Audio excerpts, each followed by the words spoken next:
Hi, I'm Rob and welcome to the Uncut Network. Every month we rotate between directors, actors and super specific genres. We cover everything from exploitation to things your parents will absolutely approve of, and relative unknowns to household names. The Uncut Network is the movie podcast with all the niches, and we cover all of those things and more in the second half of our first ever Actors Month. I'm joined by Kat. Hello there. Hey. Cliff. Hello. And for the first time, Clotilde. Hello there. Hello. How are you all doing this fine mid-September evening? That was worded awkwardly. How are you doing? How we're all doing? Doing all right. Had a nice chilled weekend. I worded it very specifically because the episode that we just released, it's like we recorded it in August and it just feels really weird. We're talking about something in past tense which has just happened and the timeline gets all weird. So, you know, but we're all good. Yeah, I mean, I'm ready for autumn. Still not here where I am. We're still mid-20s most days, so I'm ready for cold. I'm ready for rain. Me too. Yeah. I've been on TikTok promoting the podcast recently, and one of the things that I'm really enjoying is the fact that people don't realise that England, the UK heat is different than other places' heat. It doesn't sound like a lot, does it? Like in the 20s, Americans go, "Ha, I laugh at your mid-20s," but no, it's hell on earth here. Our buildings It's very different. Designed to murder people. You are the Well, most it is. northern bloke I've ever met, Rob. Oh, I am not. Unless you've not met any Northerners before. I don't know. No, it's just buildings in this country aren't designed to keep, not block out heat. They're meant to keep it in, aren't they? So when it's a little bit hotter, it's... Yeah, so when it's mid-20s here, my house upstairs is over 30. So, and then there's no breeze outside, so you can't sleep, and having a 4-year-old with that is not pleasant. So yeah, the temperature technically is the same, but the conditions in which we have to live are very different, very, very different. I went over to Florida and it was warmer than this, and it didn't bother me at all because wherever I stepped into, it was like walking into a freezer. I don't have that option here. I'm trapped in my sweat box. Yes, delightful sweat boxes in this country. So this is the second episode, recording it first, because timelines are a funny thing in podcasts. It never works out how it's supposed to. But this is Actors Month. The actor that we're doing today is Anya Taylor Joy. So because it's a different sort of formula for the podcast, we're doing it a different way. Usually we'd have movie at the beginning, movie at the end, 2 movies of a director or an actor or whatever, and just sort of chat and see how it goes.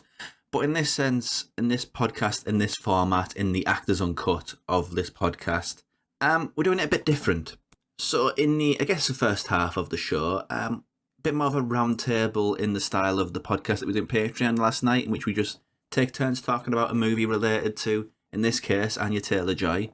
And then the back half we'll be doing our headline movie, which I guess is the thing she's most well known for, which is The Witch.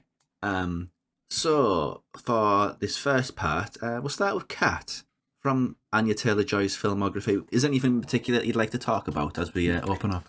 I mean, I love Anya Taylor Joy. I've been a big champion of her career. So in another life and another podcast, I could sit and talk to you through every one of her things. I think she's really clever with the projects that she picks. She can traverse various genres. She's done a lot of voice acting work. She's done television. She's done big blockbuster movies. She's done small independents. But my pick is 2022's The Menu by Mark Malloyd. It was a film that I think I thought going into it, I knew where it was going and quickly realised that it wasn't. I thought it was very much going to be, it's called The Menu. It was billed as a horror. I thought we were going to get like some cannibal, literal eating of the rich people, but that's not what it is. It's a much more complex musing on the classes and the differences between those in the service industry and those who employ them and use them. And I just think that her performance as Margot is just really interesting. It's one of her more recent roles, but she is in everything she's in, she's completely captivating. But in this, she's a really interesting character because she's kind of one of these 12 diners that's been invited to this private island to go to this fancy restaurant by Ray Fiennes' chef Slowick. And she is there as a guest of Nicholas Holt's character, and she's very much not part of the rich elite, and it causes some nice friction between everybody, especially her and the chef, because she's this person who wasn't supposed to be there, and he's got these grand designs for the evening, and she kind of throws a massive spanner in the works. And I just find it a really interesting film. And as somebody that hates cheeseburgers, that film does a really good job at making people want a cheeseburger. Yeah, I mean, I think every actor has at least one sort of iconic role, and I think that has a pretty good shout of being hers. I just like a cheeseburger. That is a brilliant little bit of, I guess, observation, really. Yeah, I mean, we've all been to sort of like restaurants or whatever where you've been given a stingy portion. And, you know, I know that through my former work in film distribution, we got invited to events and stuff, and you would be sat at an award ceremony for several hours and you would have a meal, but your meal would be, I think once it was like one slice of carrot, like half of a potato and like one like thin slither of beef. And it's like, well, what is this? Like, I'm still hungry. Yeah, but I bet it tasted incredible. No, not If they're doing this it was right. like I mean, this. I live for those kind of menus. I go to tasting menu to like restaurants all the time. Absolutely love it. And no, I've never left hungry. They fill you up over, you know, whatever it is, 8 through to, I've had a 19 courser. You do not go home hungry from those places, no matter how small the individual plates are. The menu, I mean, I did enjoy the satire on those kind of menus. Because obviously is there one dish that's just like the smells of food rather than anything to actually eat, I think, if I remember right. It's an interesting film. She's great in it, playing off against Nicholas Hoult. It's a flawed film in my book. I think her secret backstory that emerges towards the back end of the film is a subplot in search of a point. And, you know, I left the film, funnily enough, unsatisfied. It grows in my estimation the more I think about it. Yeah, I'm a fan of the menu, I'll have to admit. I think it sort of symbolises one of the things that sort of consistent throughout her career. She's a great anchor character for everybody to relate to, despite being ever so glamorous. You know, it works. Yeah, I mean, she's obviously a very attractive young woman. You know, she's very beautiful. She's done modelling in her past, but I think she's one of those actors that can transcend the typical bitchiness from women. You know, there's this, women are constantly made to compete with each other. It's just how we're brought up in this misogynistic society in which we live.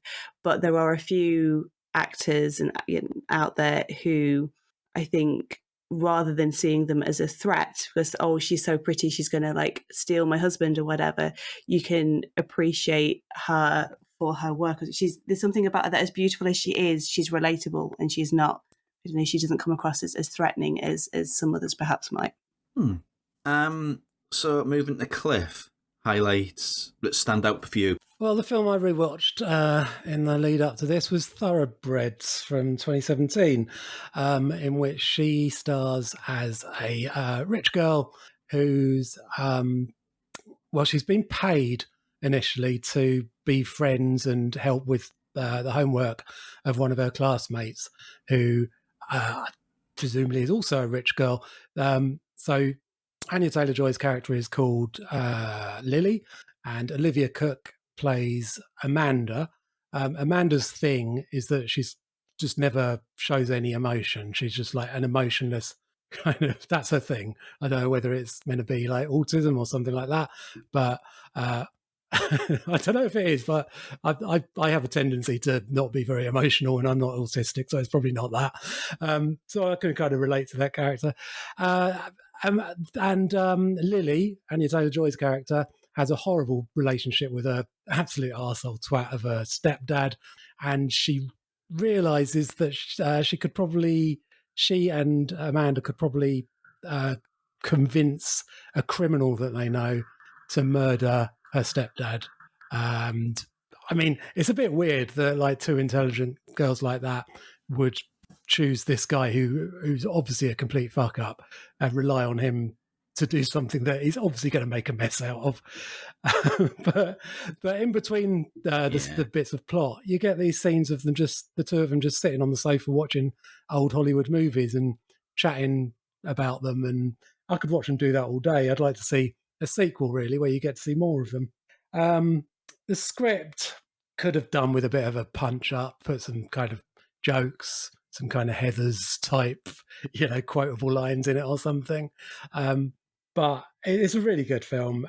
It's set in mostly in Lily's parents' or their mum's huge mansion, and there aren't very many characters in the film at all. So it really feels like Lily and Amanda are kind of in charge of this whole world, where they're the only two intelligent people. Everyone else is a twat.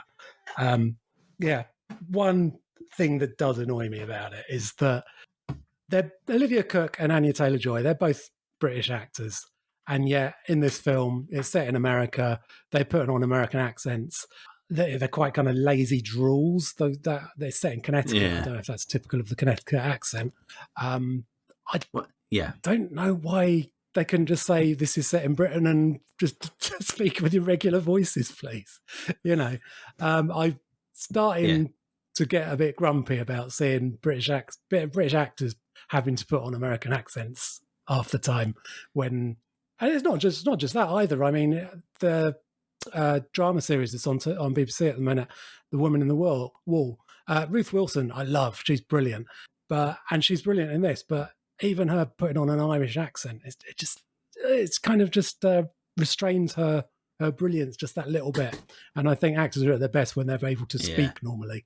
It's sort of generic. If it's any American actor doing English, it's sort of generic posh sort of vibe, and the other way around. It's an American accent that doesn't really seem to be planted anywhere. It's just very vanilla, and it just kind of takes you out of it a little bit because nobody talks like either of those cases. Yeah.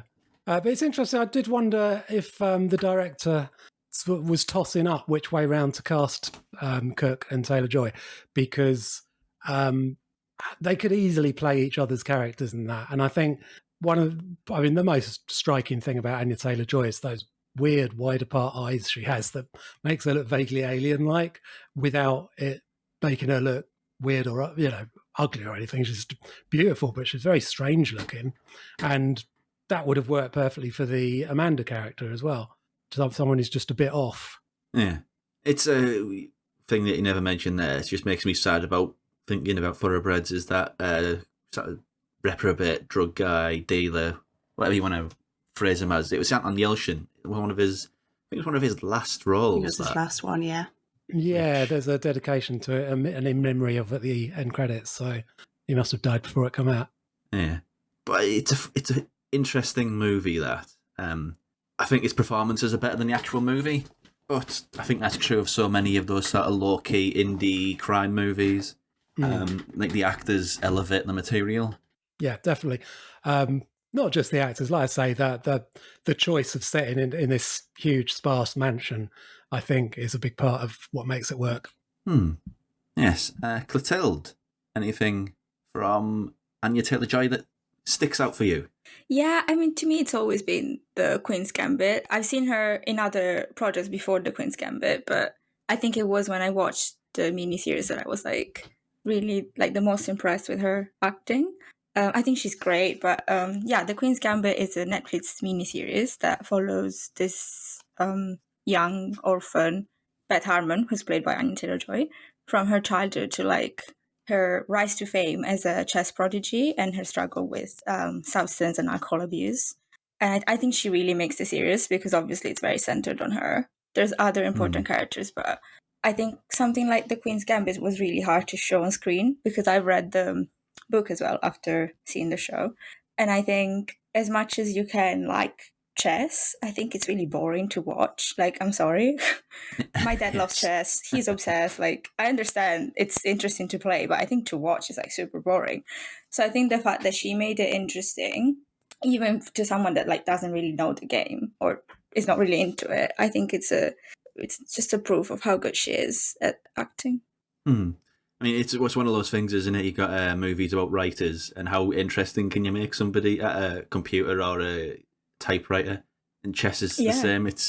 I don't know how big the board is. I don't know anything about chess, but how interesting can you make two people sort of moving little wooden 100%. pieces? And like, I think 'cause my dad has dragged me to a lot of like chess competitions as well in real life, and you're just like, if you don't really know anything about chess, you're just watching like little pieces on the board that mean nothing to you, and it's really hard to like understand kind of the stakes in that for obviously whoever's playing. So I think something they did really well in the show was like really show how like each match is important to her, and how like it means something to her career and to her personally.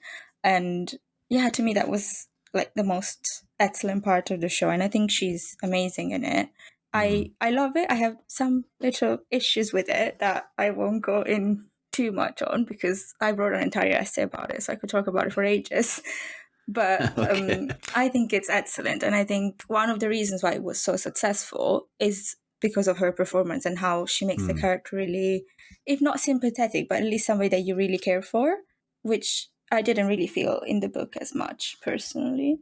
Well, yeah, it's hard to relate. I mean, the thing that really stood out for me in that show, I don't know how to word this without sounding weird, but she's an actor who knows how to use her face. Does that make sense in the context of that show? It's I think it very does, reactionary, yeah. Because I think it goes back to sort of the very boring aspect of just chess being this flat game, and somebody who acts with her face. I know some people, I can't even, I've digged myself in a hole now. I don't really know how to explain it. But yeah, it's her reactions. You mean like Roger Moore, movies don't a lot you? of the time. Well, You mean like Roger Moore?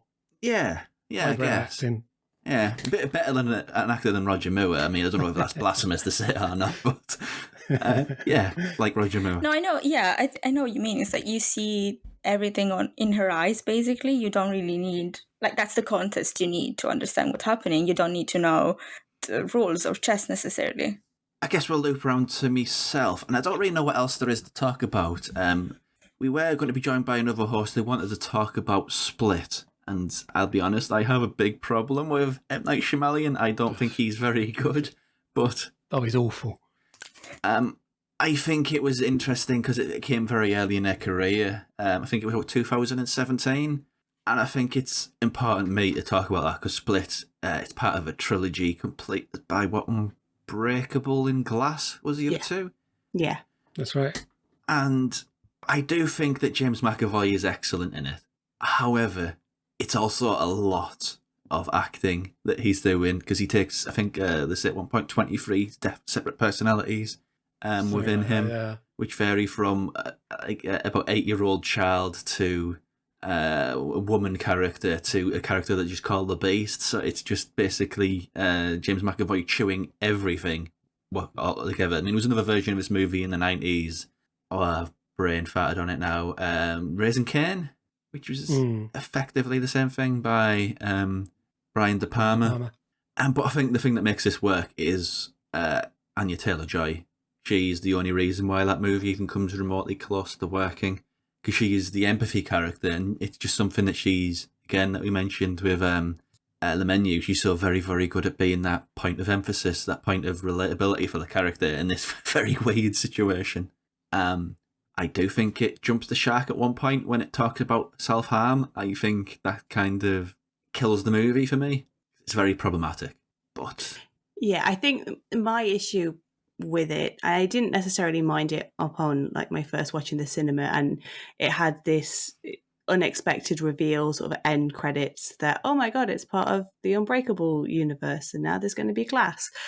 But for me, my issue is, as it is with a lot of films, it's that abused children become monsters. And as a former abused child who hasn't become a monster, I'm just really fed up of this trope getting shoveled down everybody's throat. So it's kind of disappointed that Shyamalan decided to perpetuate that stereotype even further in Split. But it was, it was a great, after The Witch, it was a great sort of boost to her career and getting her name out there. So I'll accept it on that basis, because I think without that double whammy of Witch and Split doing so well, she might not have continued to have the roles offered to her that she did. But yeah, I think there's a lot of problems within some of the recent Shyamalan films to do with mental health and abuse. Shyamalan's just a dreadful writer, a really bad director. I'd say Split is one of his least bad films, but it's a very, very low bar. He's awful. Yeah, he was good at the beginning. At least I remember him being good. I don't know whether time has sort of been cruel to it, but like, he went away for a while and then he came back and said, "Oh, he's great now." He wasn't dreadful like he was for those years away doing post The Village sort of output. But he's I mean, we did a episode covering his entire filmography on my podcast a few years ago now, I suppose. It was one of the most miserable months of film watching I'd ever had. Everything we watched was awful for it. So bad. Oh, well. I think we have actually outdone that with the one we did last month on Bigfoot movies. They were just rock bottom. Yeah, I've seen a few. They're not great, to put it mildly. For the three of you, is anything else, without talking about The Witch, that really stands out for you? Because I don't want to touch on everything, but surely there's more that sort of stands out for you. Anybody? Yeah, I've got a couple more. I mean, I love Last Night in Soho. It's one of my favourite films of the decade so far. Oh, wow. She is incredible in it, playing kind of... I suppose it's the film where she's most like herself. Just play it, she's playing a kind of 1960s starlet, or wannabe starlet, but she looks natural. She's speaking in her own voice. She's, this is Anya Taylor Joy, pure. She's, and also Emma, which a U-rated Jane Austen adaptation was, not something I would normally watch, but the fact that you get Anya Taylor Joy and Mia Goth playing on screen together, I mean, how could I resist? Yeah. And for all the problems I have with the storyline of Emma and the fact that it's almost impossible to relate to the weird kind of courtship rituals of the age, although I was thinking maybe they are relevant to people who use dating apps these days. Maybe it's kind of, there's a parallel there, I don't know. But Anya Taylor Joy and Mia Goth on screen together, absolute delight. I agree. I think Emma also shows to me like how good she is at comedy. I thought I know a lot of people didn't like it, that I know, but I really enjoyed her performance in it and the comedic aspect of it as well, which I don't think is super common in the Jane Austen adaptation universe. No, there's often too much reverence to the important source text. I think Jane Austen was probably considered a funny, a writer of funny scenes and that, and that version of the film certainly brings out the comedy in it. Definitely, it's a fun watch. That is so moral majority. You can't blame real-life violence on entertainment. What?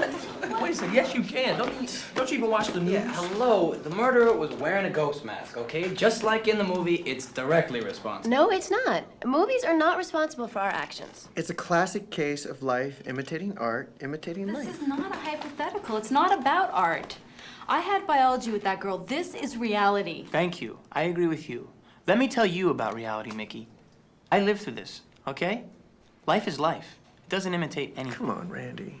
With all due respect, the killer obviously patterned himself after two serial killers who have been immortalized on film. Thank you. Right. Are you suggesting that someone's trying to make a real-life sequel? Stab 2? Who'd want to do that? Sequels suck. No, wow. Come on, man. Oh, please. By definition alone, they're inferior films. It's bullshit generalization. Many sequels have surpassed their original. Oh, yeah? Name one. Yeah. Aliens, far better than the first. Yeah, well, there's no accounting for taste. Thank you, Ridley Scott rules. Name another. No, Aliens is a classic, okay? Get away from her, you bitch. I believe the line is stay away from her, you bitch. It's film class, right? Yeah, gotcha. Whatever, you know what I mean. Another. T2. You've got a hard-on for Cameron. Big one. But wait a second. The first Terminator is historical. Yeah. Sarah Connor. Yes. Great film. All right, okay. House 2, the second story. The entire horror genre was destroyed by sequels. I got it, by the way. I got it. The Godfather, Part 2. Very good. That's the Oscar-winning All right, that's enough. That'll be a wrap. The sequel discussion to be continued. So, Mr. Originality, how would you make it different? I'd let the geek get the girl. And now we're at the part of the show we pick what's coming up on a future episode, and this one will be Genres Uncut. And thanks, Robin.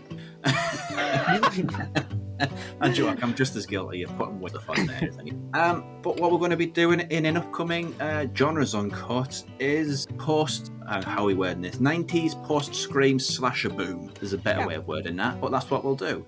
It's what it is. Yeah. It's what it is. I'm just realizing, am I having a free third? Am I being brought in with 3 podcasts in a row? I'm not sure. There's a lot of interest in that one, though. A lot of people. A lot of interest. So who knows? Who knows? Which is an interesting era because it's both amazing and god awful at the same time. There's some great stuff. I bet people are just absolutely clamouring to talk about Scream Bloody Murder from 2000. Even heard of that? Yeah, well, I have it on DVD. I can go grab it right now just for a bit. Just for a bit. Just for a bit. I'm gonna do it. Hold on a sec. Scream Bloody Murder. Scream Bloody Murder. There we It's go. a real film, I think. I've not watched it. I don't know. I don't know. Put this over here. Obviously, we're not going to do Scream because you can't do a thing about post-90s Scream slashes and then do Scream. That's the it can't be post itself. I don't even know. There's just so many, and some classics. I know pivotal one for me will always be the grammatically garbage I Know What You Did Last Summer. Yeah, I think it's a fantastic film. I think it's really good.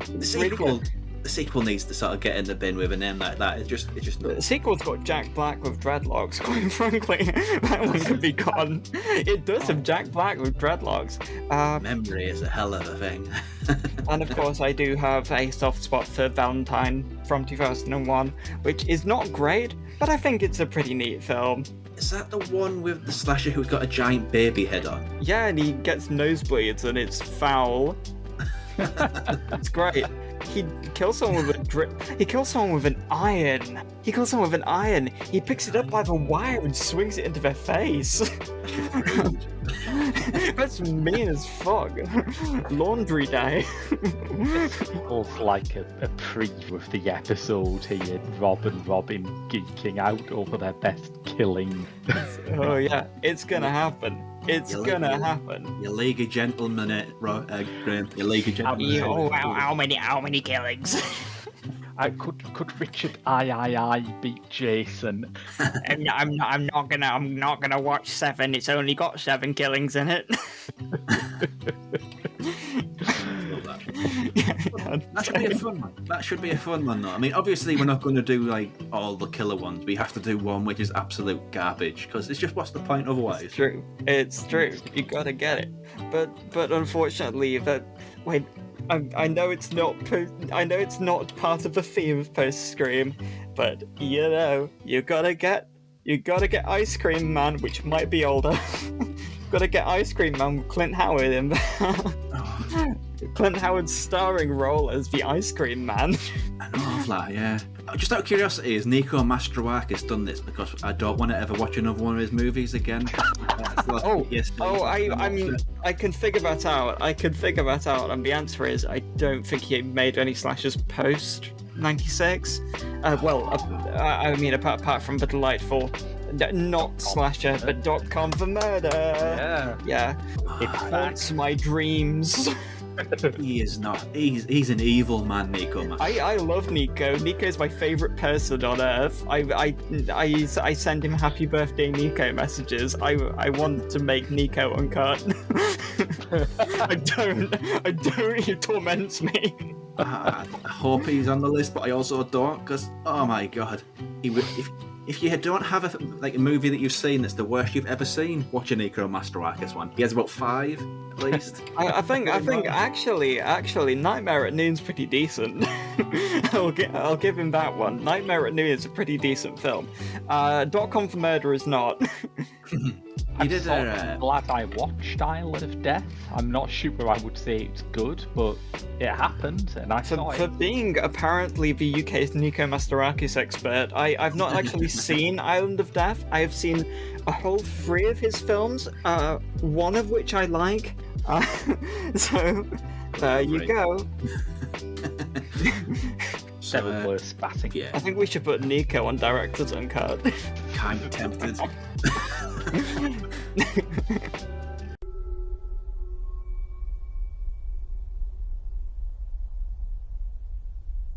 Like Philip, I conjure thee to speak to me.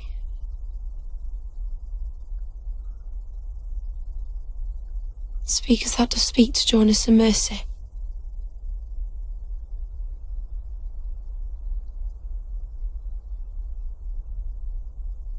Dost thou understand my English tongue?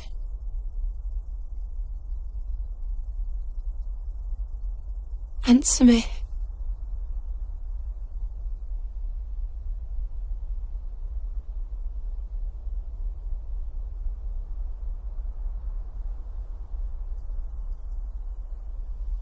What dost thou want?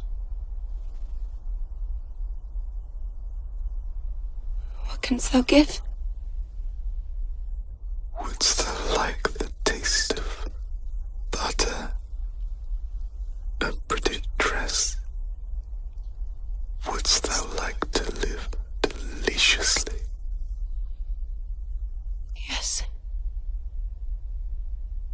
Wouldst thou like to see the world? What will you from me? Dost thou see a book before thee?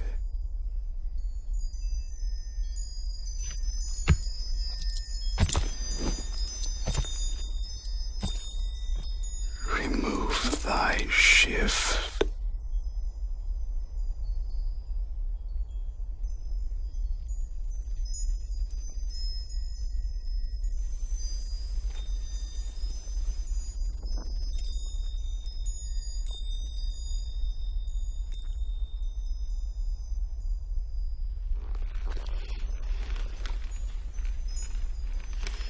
I cannot write my name. That leads us to the back half of the show in which we're talking about the movie which the actor Anya Taylor Joy is probably best known for. 2015's The Witch by breakout director then, Robert Eggers. So who wants to take a stab at running the synopsis for this?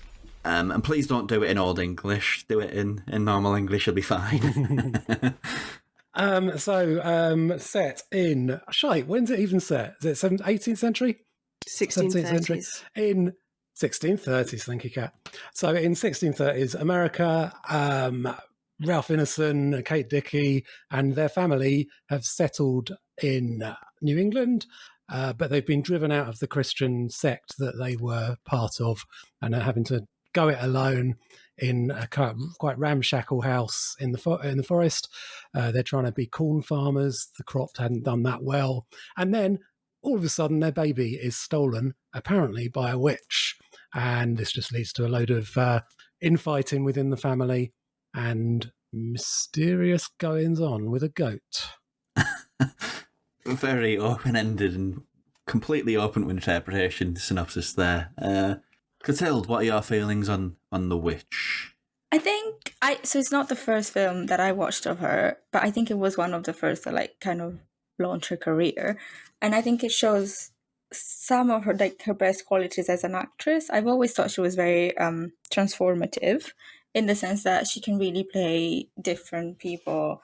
I feel like with a lot of actors, you tend to kind of put them in a box and always associate them with that particular actor, that particular that particular role is what I meant. And I think with Anya Taylor Joy, it's really I feel like she could play many different things, and for me, because I watched it after watching other projects of her, The Witch really showed that, because I think I watched Emma and the Queen's Gambit before, so obviously it's very different. Are you a fan of horror? Does it work for you in that sense? I'm very like particular with horror. Like it's so if I hate it, it's good. If that makes sense. Like if it scares me, I'm not gonna like it, but that means it's a good film. Does that make sense? Yeah, I follow the logic. Yeah. But so in that sense, I thought it was a good film because whenever something really scares me, I'm like, oh, I hate this. But in the sense that it means it's well made. Yeah, absolutely. Kat, what are your feelings on The Witch? I love The Witch. I remember, I think my editor saw it out of TIFF and he was like, oh, this is a horror film and you're going to like love it. And then it was a few months, I think, before it actually came over to the UK. And this is Anya Taylor Joy's first main feature role. She was like 18, 19 at the time of filming. And by her own admission, she hadn't really had any acting experience up to this point. So what you're seeing is kind of her au naturel without any sort of training. And I remember going to, because it ended up getting a really wide release by Universal. And I went on opening weekend to Braintree Cinema in Essex. And Essex people are lovely, but they're not necessarily known for being particularly into their 1630s New England lingo. And I got in the cinema screen and I sat down and I thought, oh my God, this is going to go horribly. People are going to be talking. They're going to be on their phones. They're going to be walking out. And they didn't. They all sat there completely transfixed, which I think is testament to Egger's writing and work, but also to her performance as Thomasin. There was people that when we were leaving in the foyer were like, I don't know what we just watched, but they had sat there and they were transfixed enough that they didn't cause any disruptions. So I think in this day and age, if you get a public screening that's busy and everybody behaves, that right there is a testament of a good film. And who can say no to Black Phillip? You know, that's just the name of every goat now. When I take my little one to the farm, there's a black goat. Look, it's Black Phillip over there. So yeah, it's a great, and I just love the fact that they kept the language of the period. As much as I was a kid at school that hated like sort of studying Shakespeare for all of his weird constructions of sentences and stuff, I really enjoy watching The Witch. And does the house want to live deliciously? Has the most irritating children, contenders for the most irritating children in horror, though. Those twins. I think, I think the language is really important for making you believe in their complete devout religiosity. I think if the language had been modernized a bit, it'd be like, why are these people like this? But because they're talking in such Old English, Middle English, whatever it is. I'm not a lexicologist. That's a thing, isn't it? I'm not one of them. Because they're speaking in the actual language of the day, all their God talk, all their stuff about Jesus and everything, it just sounds believable and right. You can understand why they are motivated to act in the way that they do. Yeah, I mean, it's always such a crutch, isn't it, using Old English? When they don't do it and it's period set, I think, I can't remember, but I think Fear Street was particularly weird with its era-appropriate language. It sort of takes you out of it a little bit. It's sort of, it's good for the movie, but it will keep people at arm's length, that sort of language, because it is very dense. And when you've got it's authentic as a day is long, and it's got brilliant actors doing it. I mean, I think it was the movie that really put Ralph Ineson on the map. I think people would just know him as, he's that guy with that really deep voice. He does a lot of things. Yeah. But this is the movie where people knew about him. I was waiting for him to do his Wix advert slogan, which has got our name on it. So I can't get remotely as deep as him. Yeah. But which... It's a great movie, and it's one of the... I rediscovered horror around the time that this was coming out, because I fell out of it pretty damn hard. And yeah, this one got me back in entirely because that last act, I think, is terrifying, honestly, especially in the cinema and the way it sort of ratchets up the tension and the betrayal and things just going wrong. It's horrifying, and it largely keeps it in the second and the rewatch as well. Yeah, the imagery in this film is insane. Katie, Dickie, breastfeeding a raven. That is just, that is what nightmares are made of. That is, it's a really terrifying image. The fact that after the baby's stolen, it then cuts immediately to the witch killing him and cooking him. It doesn't say, you'd expect it to sort of be a mystery. Oh, I wonder what happened to the baby then. That'd be like the main focus of the film. But no, the baby disappears. Oh, look, this is why. It's dead. It's been cooked. Yeah, and Anya Taylor Joy is particularly fearless in a choice of this role because this isn't sort of a welcome to the world of acting. He is a gently, nicely role that doesn't really demand much of you. I think it ends with her walking... Well, it does actually. It ends with her walking naked through the woods after her entire family has been brutally murdered, some via subterfuge, some by a goat kicking people's head in. So it's a bold choice. Yeah, and I like the fact that she was the first audition tape that Robert Eggers actually saw. So every audition tape that came through after that, he would have been comparing it to her, and then just decided, no, she's it. And I imagine that there was potentially some better known actresses that auditioned at the time, and for him to go on this unknown based off of a self tape, I think shows that he obviously saw something, and the two have continued to work together. So I think it's a really important relationship that was formed between the two of them on this film. I don't think anybody else is in the Lighthouse, unless there's like some really obscure cameo that he's somehow sneaking there. No, that's just Defoe, Patterson, and whoever plays the mermaid. Yeah, she did really want to be in it, but she like begged him for a part. I think she even said, I will be like the mermaid, but he wanted to keep the attention on Defoe and Patterson. And in the Northman, it's kind of it's an important role, but it's not a big one. She doesn't turn up to the second half, but she's a major character in the second half, certainly. Yeah, absolutely. Clotilde, getting you back into the conversation here. I was just thinking that, like, you all mentioned the Old English, and it made me realise that I watched it dubbed in Italian, so I actually didn't realise that. And now I want to watch it in English, because in Italy, everything is dubbed. So I think, yeah, that's interesting. I didn't think about the fact that I didn't watch the original one. I feel like I missed out, because obviously that wouldn't have translated, I assume. So was the language in the Italian dub, is it sort of older English, older sort of style of Italian? Or...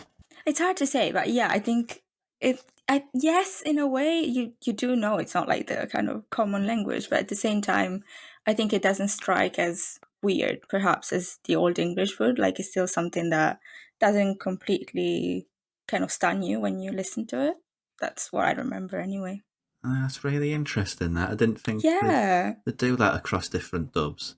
I feel like it's a shame, because it does lose some of it, I think, even though I obviously have to watch the original one now. Has anybody got anything particular they want to talk about with The Witch? Whether it's related to Anya Taylor Joy or not? Well, it's interesting it's said that it got you kind of back into horror, because and I'm just trying to think, when did the whole kind of idea of elevated horror first come about? I suppose the Babadook was round this, not far. But it was, yeah. So, but it was definitely part of that early stage of, and I know a lot of people hate the phrase elevated horror, but I think looking at the development of horror over the last, 10, 15, 20 years, I think it's a really important phase where, film started getting darker and more serious and having themes that, horror hadn't really bothered with that much for the last few years.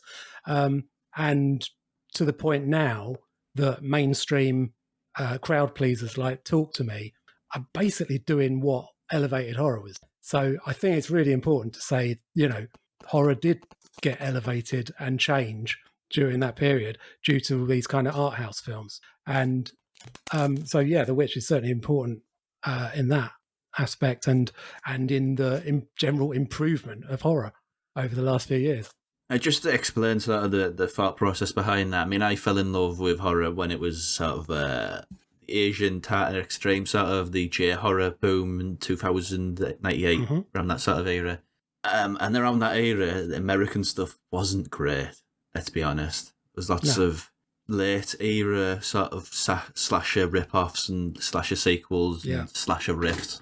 And it went into Scream and all that, everything that ripped off Scream, and it was more about beautiful teenage movie well, not teenage, beautiful college age movie stars rather than being scary or interesting. Yeah, and then it went into sort of much darker, more graphic stuff, as inspired by the popularity of Saw, and then there was stuff that was inspired by the success of Paranormal Activity, and again, it was just a lot of it's fine, it's just not for me.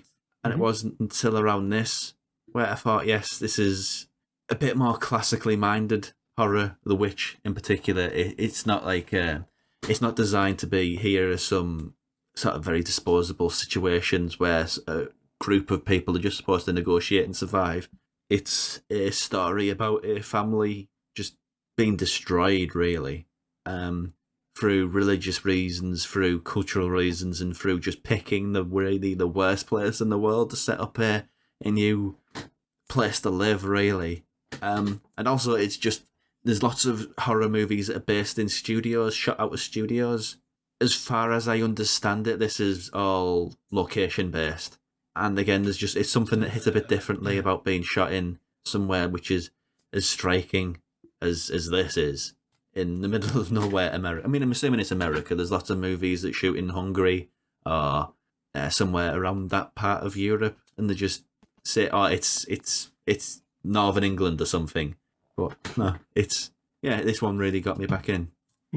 It's also this coming of age story about this young woman who doesn't necessarily identify with her parents' and her family's beliefs, and it's her sort of finding her place in the world. Kind of very timely in that respect, isn't it?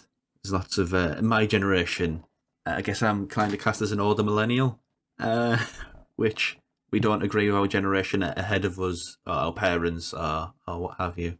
Not going to politicise it or anything, but it's a message which is very relatable to now, I guess. I mean, what young girl doesn't want to go off and be a witch? Just, Very true, I agree. It was shot in Ontario, Canada. Well, that makes, pretty much on brand for where it's supposed to sort of be. Yeah, but definitely the same kind of region.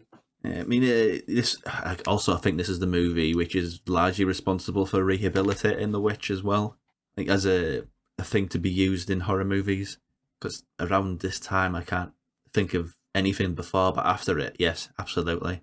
Well, it's always a difficult one, isn't it? Because of how, witches obviously aren't real and are just a misogynistic excuse to persecute women, even execute them. And then when you have a film, especially the films where it looks like they're exposing the hypocrisy of the witchfinders, and then at the end it turns out, oh no, she really is supernatural. It's like, you've just ruined the point, But a film like this that is just supernatural through and through, it's fine. I don't have a problem with that. Yeah, because there is some great witch movies. We'll always recommend Witch Hammer, which is a Czech movie, which is a real horrible bugger of a movie. But I'm a big fan of Mark of the Devil. Not quite that, but I will. Yeah. Is there anything else anybody wants to talk about with The Witch, Clotilde? I think we covered everything that I was thinking of. Anything you want to retouch on? Anything that you have a different spin on, maybe? I really like Last Night in Soho. I watched it recently.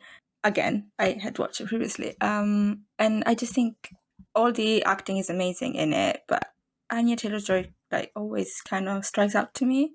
I don't know why. I think maybe what has been said already about her using her actual voice and stuff like that, but it's just one of the performances that she did that really stayed with me the most, maybe. Cliff, Kat, anything else beyond The Witch or on the witch in particular? I was gonna say I like how she's kind of carried her witchiness with her, and one of the things that she always has in her purse is a pack of tarot cards.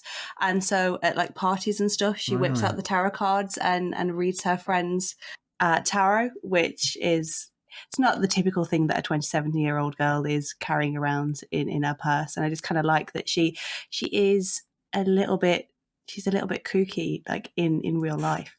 I mean, that entire actor generation seems to be a little bit as well, flying there with weirdo flag. And the choice of roles are really weird. I mean, she's just this year also done the Mario movie. I think she was Princess Peach. Yeah, I keep forgetting she did that. In my mind, she didn't do that, but it's interesting. I mean, for an actor of her success in her generation, I think it's perfectly normal for her to have done it, but also her body of work, that's really, that's the weirdest thing that she's done. Oh, she's also done the Playmobil movie.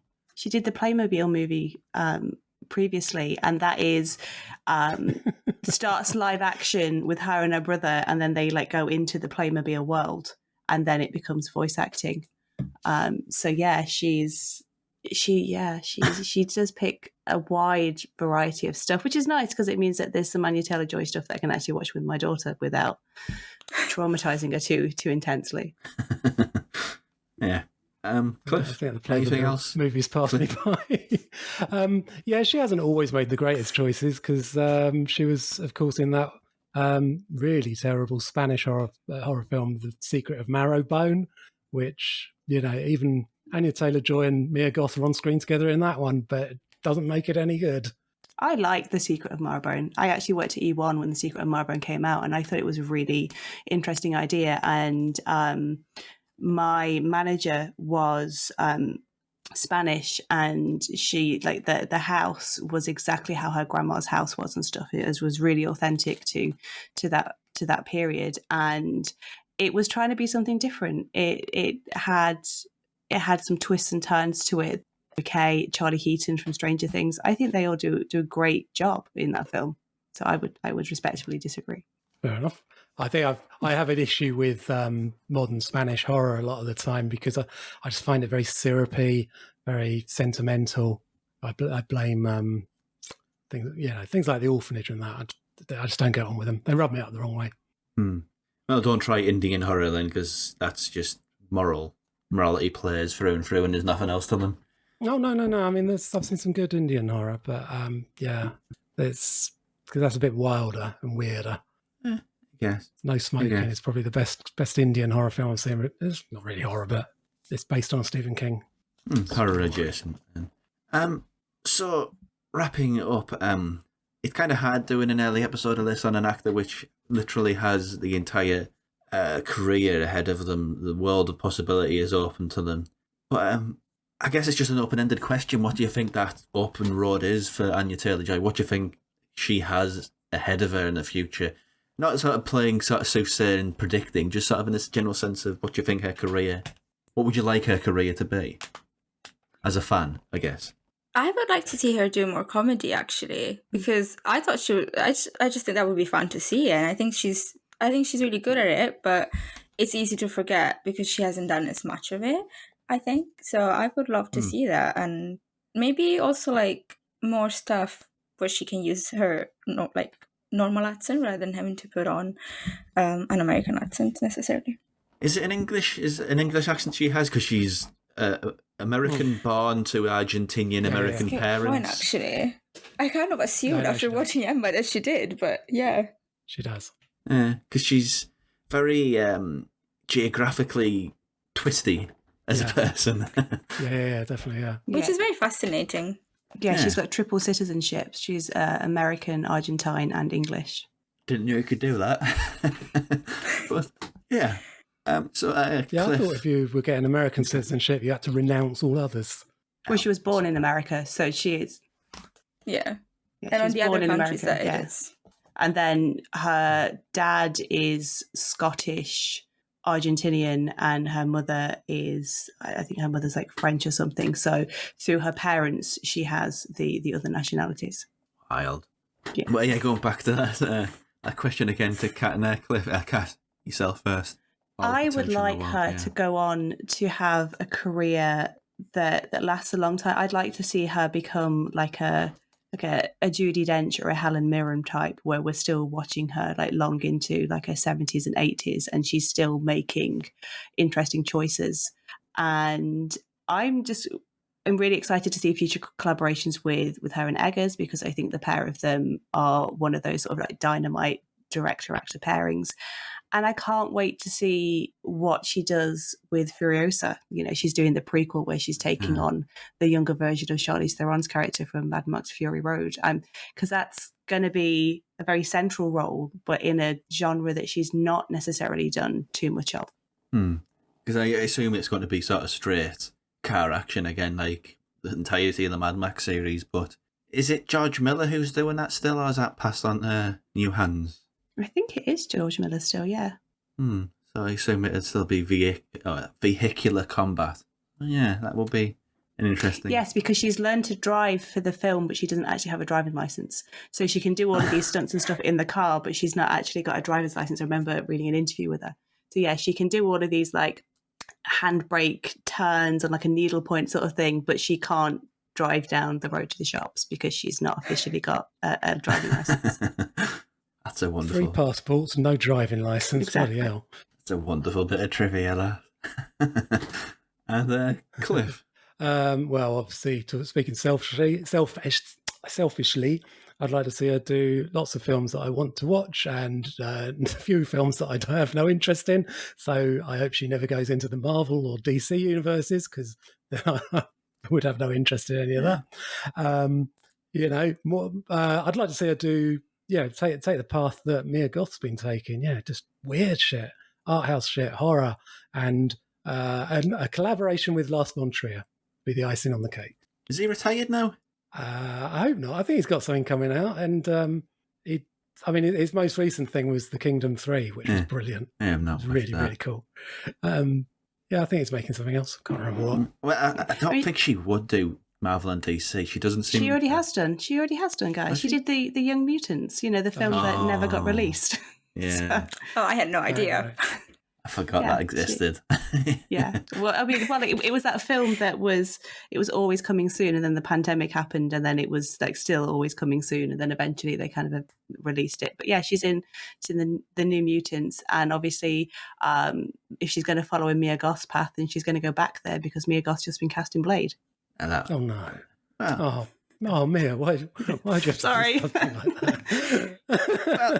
I don't... Even so, I mean, there's some actors who entirely hitch the entirety of their career tent to Marvel, and then they sort of, you can't really separate them from that entire sort of behemoth. I mean, look at, if I always forget what she's called, it's one of the Olsen sisters. Elizabeth Olsen. Yes, she said she kind of hated it, and she's glad to be sort of free and able to do new stuff and different stuff, and I feel that's the sort of same vibe you get from Anya Taylor Joy. She might do it, but I don't think she feels like she's an outsider. She really has that feeling of being an outsider in the industry, and not an awful lot of people like that, really, that same sort of pedigree and feeling and the stuff that they produce. I'd be happy just watching her do a 10-year stint on EastEnders, to be honest.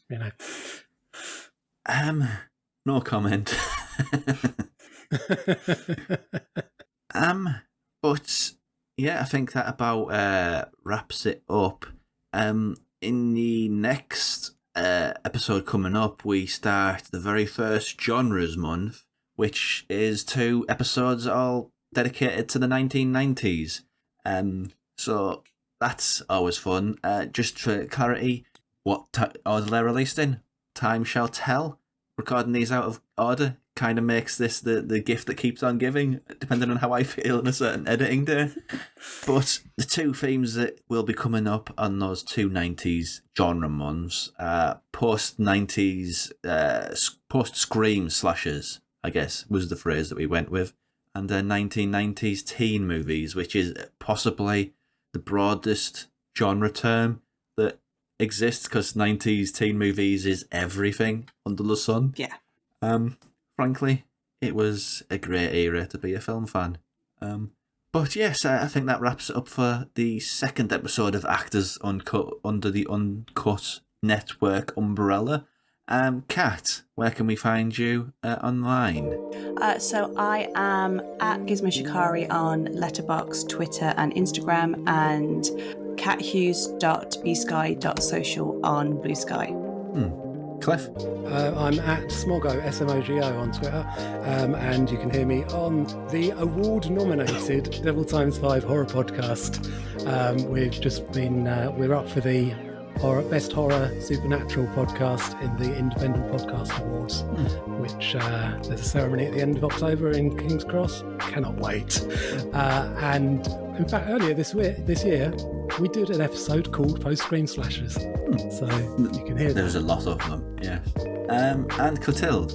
I'm at Films with Chloe on Twitter, Letterboxd and Blue Sky, and my Instagram is The Perks of Being Chloe, which is very long. Excellent, and check out all those places, and the links will be in the description below. And good luck with those awards there, Cliff. And thank you. Yes, you can check out myself on social media at Uncut Robcast. If you like this show and want to support and want a little extra, or one of these Patreons, which is really nicely affordable. We got a few podcasts that are running. One, I think the VHS series should be live by about now. Our longest from the Video Aisle series, following both Rec and Cube. Rec was the strongest so far, I'll just say that. And Cube was horrible. But I'll let people subscribe and find out for themselves. But yes, until next time, thank you for listening, and this has been Uncut Network.